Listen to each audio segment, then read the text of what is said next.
Hey guys, this is Hadia Jenkins. So, I'm just going to say the honeymoon for Kamala Harris is over. Yeah, she ain't doing too good, guys. She ain't doing too good. The poll suggests everything you need. I think that interview that she did last week or a week of, 2 weeks ago, she did more damage with that interview than anything else. Trust me, that interview put her in a hole. I mean, for one thing, it was a disaster the way it was done. It looked dark. Just the vice president, Waltz, who is the nominee, he looked, he looked, presidential more so than she did. But my God, it was a terrible interview. The questions that were asked were so softball, and there was no pushback, no follow up, no nothing from Dana Bash. Nothing. And, you know, and Kamala Harris, I guess in her mind, well, look, I'm answering the questions the way you want me to answer the questions. But I think that interview took her down a nice peg in the polls because, for one, she still stands with giving weapons over to Israel. I mean, she still stands by that regime. So in her mind, I'm not going to do nothing different. Everything that I have in play right now with the president is the same thing I'm going to keep. And I'm not changing nothing. So the people family members who died over there as Palestinians and all of them, guess what? They're not going to vote for her. She don't even, I guess, does she have a base? Does anybody know if she got a base? Who is her base? We would like to know. She don't even know who her base is. That's number one. But number two, that interview has solidified and shown everybody, you know what? She ain't to be trusted. She's flip-flopping. She's changing her mind. She's say one policy, then she take a policy from Donald Trump and say, oh yeah, this is my policy, the border wall. She couldn't stand the border wall. Now she can stand the border wall. She's all over the place. And I think they got, 60 days before the election? Well, guess what? She got a lot of work to do because next Tuesday at the debate. Now, I don't know what it's going to look like. I don't know. Everybody's kind of nervous because they want her to win in the debate. They want Donald Trump to win in the debate. Donald Trump has beaten a lot of people in these debates that he's been doing. But with her, she has never been tested and never been challenged. So now this is her time to kind of, for her to go put herself out there because she hasn't done a bunch of interviews. She hasn't done a press conference. She hasn't done nothing. I guess she's going to use the strategy that Joe Biden used back in 2020. That's what she's going to do. But it's going to backfire. But like I said, after that DNC convention, they said, you know what? But, one of the things that I thought about was when President Obama did not endorse her. Yeah, Joe Biden endorsed her. He did it for a lot of reasons, probably evil reasons in my opinion. But most importantly, President Obama said, I don't know about her. She's a weak candidate. She's not strong at all, guys. And I think President Obama had to be strategic and think about it. Of course, he said, no, I don't want to endorse her really fast. But as time went on, he said, I'm going to endorse her. But I'm just telling y'all, I think we need to do an open convention. And nobody talked about that open convention. See, what happened is you didn't have a primary, Democrats. You didn't have the normal way of doing things so that everybody can have a fair and equal balance of voting. 15 million voters voted for Joe Biden. They didn't vote for her. Even though she's on the ticket, They didn't vote for her necessarily. They voted for Joe Biden. So those people are being disaffected.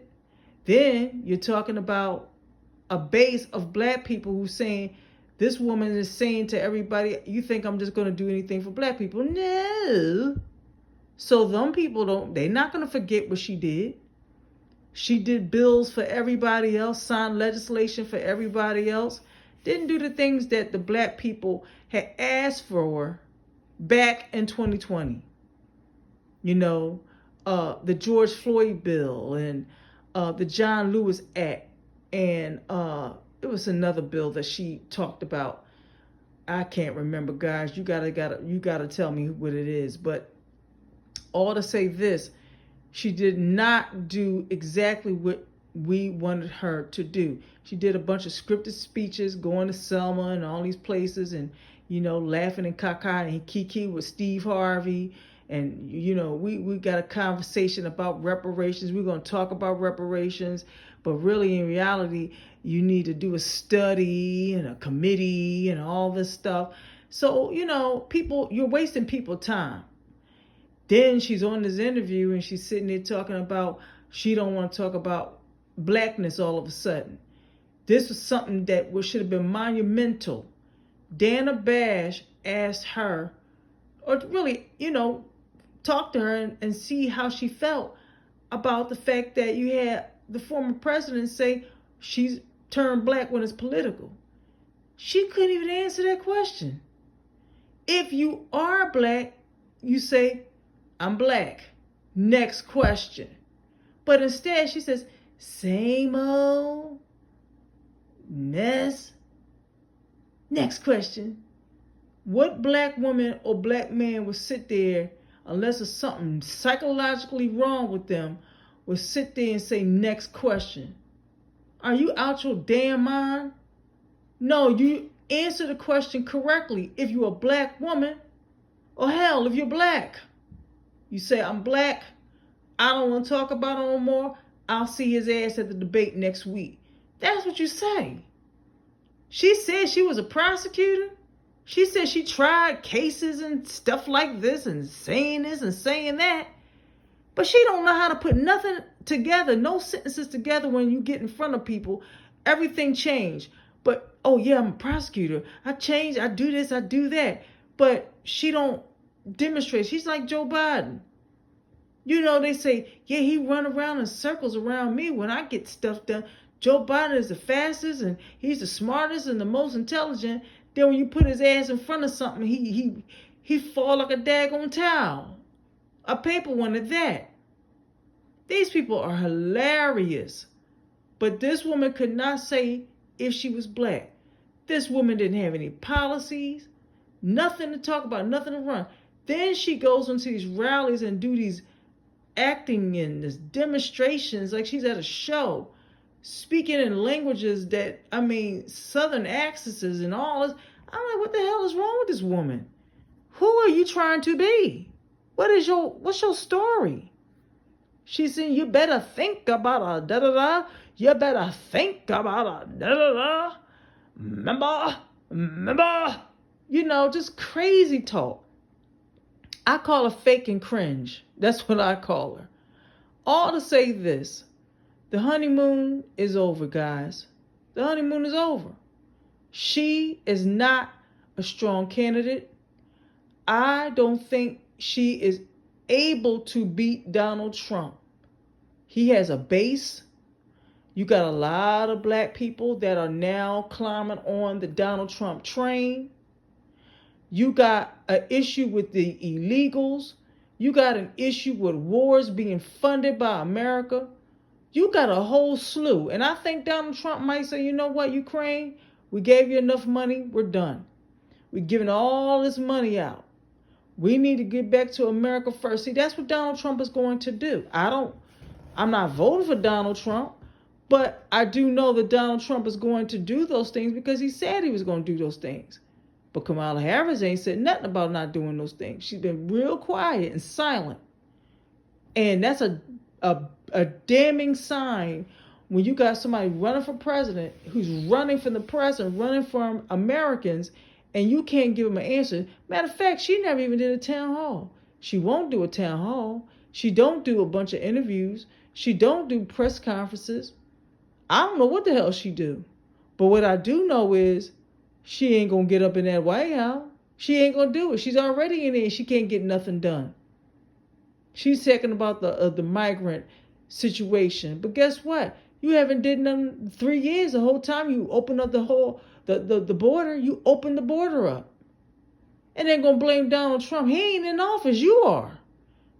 So if the border is open, what are some of the things you can do to decrease the issue? She won't talk, but she'll say Donald Trump. See, these people are wacky, in my opinion. You got all this power, you and old Biden, but y'all sure do not know how to use it. So in a way, I'm kind of glad that her rise to fame has died down to zero, because she thought she could just go in there with no primary, no open convention, no interview, no testing, no nothing, and think, oh yeah, I'm going to get my behind up in that White House and we're going to do this and we're going to do that. We're going to destroy stuff. See, that's what that's about. But I'm here to tell you, it may not work in her favor. She needs to sit down with the American people and talk to the American man, the American woman on the ground. 60 days, that's a lot of days. You can do a whole lot in 60 days. But we'll see. We'll see. All I got to say is, I'm telling you right now, Donald Trump is going to win if she keeps this foolishness up. He's going to win. I'm not saying yay or nay about him. But what I am saying is, if she's going to use the word scared and democracy and your life is at stake with this dude and all this stuff, she better start working on some policies. She better start talking to the black community. She better start putting her foot out there on his neck. But she ain't going to do it because she's on the same plane length. Oh, yeah, I'll fund wars. I'll fund them when I feel like it. No. The American people owe something. We are owed something. So all I got to say is this. The honeymoon is over, guys. Kamala Harris, the honeymoon is over.